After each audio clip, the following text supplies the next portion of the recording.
Търсиш къща за твоето събитие в София. Представяме ти гости. Къща на 4 етажа с двор. Къщата се намира в квартал Витоша, а днес Йоан ще ни покаже третия етаж. Какво има на този етаж? Баня. Това е банята. Това е офис и може, например, да се довършите работата.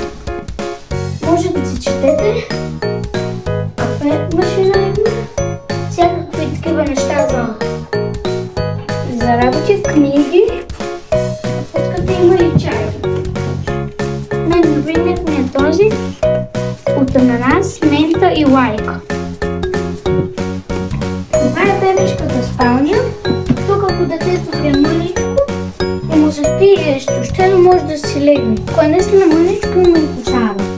Тук има книжки, памперси и всякакви способности. Тук има и играчки, слънчета и внимание, дрехи. Това с обиколка направи Йоан, сценарист и режисьор на това видео. А локацията беше гости, като у дома, но на друг адрес.